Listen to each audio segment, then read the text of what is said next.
नमस्कार दोस्तों, एक बार फिर से स्वागत है आप सभी का क्राइम टेल चैनल पे।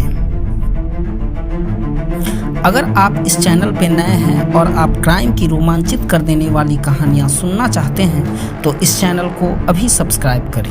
दोस्तों, आज की कहानी है महाराष्ट्र लोक सेवा आयोग में वन सेवा के लिए चयनित हुई एक लड़की दर्शना पवार और उसके बचपन के दोस्त राहुल हंडोरे की। दर्शना महाराष्ट्र के अहमदनगर जिले के कोपर गांव की रहने वाली थी। वह अपने परिवार के साथ यहीं रहती थी। उसके पापा शुगर मिल में एक ड्राइवर थे, जबकि माँ एक गृहिणी थी। क्योंकि दर्शना पढ़ने में ठीक ठाक थी, इसलिए उसके पापा मम्मी उसकी पढ़ाई पे विशेष ध्यान दे रहे थे। हर माता पिता की तरह उन्हें भी लगता था कि बेटी पढ़ लिख कर कुछ कर लेगी तो उनका जीवन सुधर जाएगा, इसलिए वो उसे आगे पढ़ा रहे थे। अहमदनगर से ग्रेजुएशन की पढ़ाई पूरी करने के बाद उसके मन में राज्य सिविल सेवा परीक्षा की तैयारी करने का ख्याल आया। अहमदनगर से सिविल सेवा परीक्षा की तैयारी करना मुश्किल सा था, क्योंकि वहाँ पर इस परीक्षा की तैयारी के लिए कोचिंग संस्थान और अन्य सुविधाओं की कमी थी। इसलिए वो पुणे जाना चाहती थी।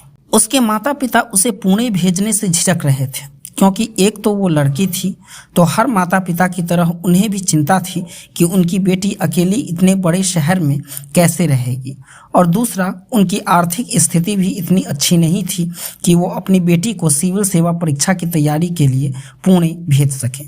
तब दर्शना की मदद के लिए आया उसका बचपन का दोस्त राहुल हंडोरे। वैसे तो राहुल मूल रूप से नासिक का रहने वाला था, लेकिन बचपन से ही वो भी अहमदनगर में ही रहता था और दर्शना के साथ ही पढ़ाई करता था। राहुल और दर्शना अच्छे दोस्त थे, इसलिए राहुल का दर्शना के घर आना जाना भी होता था। जब दर्शना के माता पिता दर्शना को पुणे भेजने के लिए तैयार नहीं थे, तब राहुल ने ही दर्शना की मदद की और उसके माता पिता को आश्वस्त कराया कि वो लोग बिना किसी चिंता के दर्शना को सिविल परीक्षा की तैयारी के लिए पुणे भेजें, क्योंकि वो भी सिविल सेवा परीक्षा की तैयारी के लिए पुणे जा रहा है और उसके रहते वहां दर्शना को कोई भी परेशानी नहीं होगी। राहुल दर्शना के घर के सदस्य जैसा था, इसलिए उसके माता पिता भी मान गए। इस तरह दर्शना अपने सपने को पूरा करने अहमदनगर से पुणे आ गई और राहुल के साथ वो भी सिविल सेवा परीक्षा की तैयारी करने लगी। दर्शना परीक्षा की तैयारी के लिए पूरे लगन के साथ मेहनत करने लगी। कुछ सालों की मेहनत के बाद परिणाम भी अच्छा आया और दर्शना को महाराष्ट्र सिविल सेवा परीक्षा में इस बार सफलता मिल गई। उसने इस परीक्षा में तीसरा स्थान प्राप्त किया और वह रेंज फॉरेस्ट ऑफिसर के रूप में चयनित हो गई। दर्शना की इतनी बड़ी कामयाबी से उसके परिवार वाले बहुत ही ज़्यादा खुश थे। दर्शना की इस कामयाबी की चर्चा हर तरफ होने लगी। उसके घर में भी सब कुछ अच्छा हो गया, क्योंकि दर्शना ने निम्न मध्यम स्तरीय वर्ग से ऊपर उठकर इतनी बड़ी सफलता हासिल की थी। इसलिए उसकी इस सफलता के लिए उसे जगह जगह से सम्मानित किया जा रहा था। इसी क्रम में दर्शना को सम्मानित करने के लिए उन कोचिंग वालों ने भी उसे बुलाया जिस कोचिंग से उसने सिविल सेवा परीक्षा की तैयारी के लिए पढ़ाई की थी। कोचिंग संस्थान के द्वारा बुलाए जाने पर दर्शना 9 जून 2023 को पुणे आई। यहाँ वो अपनी एक सहेली के घर पर ही ठहरी हुई थी। 11 जून को दर्शना को उसके कोचिंग संस्थान द्वारा सम्मानित किया गया। इसके एक दिन बाद 12 जून को दर्शना अपने दोस्त राहुल हंडोरे के साथ रायगढ़ और सिंहगढ़ का किला देखने गई। हालांकि किला देखने जाने की बात उसने अपने अन्य दोस्तों और परिवार वालों को भी बता दिया था। दर्शना को किला देखने जाने के लिए किसी ने मना भी नहीं किया, क्योंकि सभी जानते थे कि उसने काफ़ी मेहनत करने के बाद ये मुकाम पाया था और राहुल के साथ जाने में किसी को कोई आपत्ति नहीं थी, क्योंकि दोनों अच्छे दोस्त थे। दर्शना की तो नौकरी लग गई थी, मगर राहुल अभी भी तैयारी में ही जुटा था और साथ ही अपना खर्च चलाने के लिए वो पुणे की ही एक कंपनी में पार्ट टाइम जॉब किया करता था। 12 जून की सुबह के वक्त दोनों किला देखने के लिए बाइक से निकल पड़े। दर्शना और राहुल के घर वालों को मालूम था कि दोनों किला देखने के लिए गए हुए हैं, मगर जब शाम को इनके घर वालों ने हाल चाल जानने की कोशिश की तो दोनों के ही फ़ोन स्विच ऑफ आ रहे थे। इसके बाद दोनों के ही घर वाले चिंतित हो गए। दर्शना और राहुल के बारे में जब कुछ जानकारी नहीं मिल पाई तो अगले दिन दोनों के ही घर वाले पुणे आ गए और उन्हें तलाशने की कोशिश की। जब दोनों का कुछ पता नहीं चल पाया तो दर्शना के घर वालों ने 14 जून को सिंगड़ थाने में उसकी मिसिंग कंप्लेन दर्ज करा दी और राहुल के घर वालों ने भी मालवाड़ी थाने में उसकी मिसिंग कंप्लेन दर्ज करा दी। क्राइम ब्रांच ने दर्शना और राहुल को ढूंढ निकालने के लिए अलग अलग 5 टीमें बनाई, मगर उन्हें कोई कामयाबी न मिल सकी।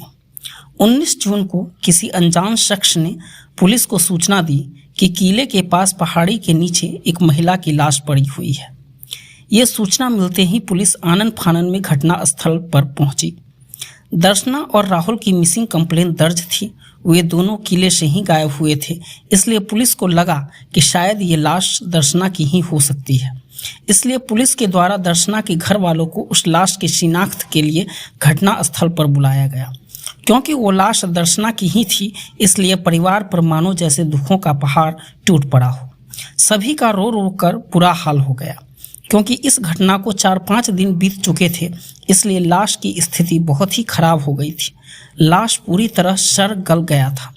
लाश को देखकर पुलिस किसी भी नतीजे पर नहीं पहुंच पा रही थी कि ये मामला हत्या का था या फिर दर्शना के साथ कोई दुर्घटना हुई थी। पुलिस ने तुरंत कार्रवाई करते हुए लाश को पोस्टमार्टम के लिए भेज दिया। जांच जब आगे बढ़ी तो पुलिस को किले के पास एक होटल पे लगे सीसीटीवी फुटेज से पता चला कि सुबह करीब 8:30 बजे दर्शना राहुल के साथ किले की तरफ गई थी, लेकिन करीब सुबह के 10 बजे राहुल जब किले की ओर से लौटा तो वो बाइक पे अकेला था। इससे ये साफ हो गया कि दर्शना के साथ जो कुछ भी हुआ था वो किले के आसपास ही हुआ था। क्योंकि घटना के बाद से ही लगातार राहुल का फ़ोन स्विच ऑफ आ रहा था, इसलिए इस घटना में राहुल के शामिल होने को लेकर पुलिस का जो शक था वो विश्वास में बदल गया। इसलिए पुलिस ने राहुल को पकड़ने के लिए अपनी तैयारी शुरू कर दी। इसी बीच राहुल ने अपने किसी रिश्तेदार से बात करने के लिए थोड़ी देर के लिए मोबाइल को ऑन किया, जिससे पुलिस को राहुल की लोकेशन का पता चला। वो लोकेशन मुंबई का था। फिर पुणे पुलिस ने राहुल के फ़ोन की लोकेशन के आधार पर राहुल को मुंबई के अंधेरी स्टेशन से 27 जून 2023 को गिरफ्तार कर लिया। पूछताछ में राहुल ने अपना अपराध स्वीकार कर लिया। हत्या करने की वजह पूछे जाने पर उसने बताया कि वो साथ साथ पढ़ाई करते थे, उठते बैठते थे। इससे राहुल हंडोरे को दर्शना से प्यार हो गया था, लेकिन उसने कभी भी दर्शना से अपने प्यार का इजहार नहीं किया था। उसे लगता था कि जब उचित समय आएगा तो वो दर्शना को सब कुछ बता देगा। दोनों अच्छे दोस्त थे। वे एक दूसरे से हर बात उसी तरह शेयर करते थे जैसे कोई अपने बॉयफ्रेंड या गर्लफ्रेंड से शेयर करता है। लेकिन जब दर्शना की नौकरी लग गई और राहुल की नौकरी नहीं लगी तो दर्शना धीरे धीरे राहुल से दूर होने लगी। घर वालों ने दर्शना के लिए लड़का भी देखना शुरू कर दिया था। जब राहुल को इस बात की जानकारी हुई तो उसने दर्शना के माता पिता से दर्शना के साथ अपने विवाह की बात की, लेकिन दर्शना के माता पिता ने उसके साथ अपनी बेटी के विवाह की बात को नामंजूर कर दिया। दर्शना भी अपने माता पिता के फैसले से सहमत थी। इस तरह राहुल का दिल टूट गया था और उसने मन ही मन दर्शना से बदला लेने की सोच ली थी। जब वे दोनों किला देखने गए तो एकांत पाकर राहुल ने दर्शना से एक बार फिर उसके साथ अपने विवाह की बात की, लेकिन दर्शना ने साफ साफ मना कर दिया। दर्शना के मना करते ही उसने दर्शना पे हमला कर दिया और दर्शना की मौत हो गई।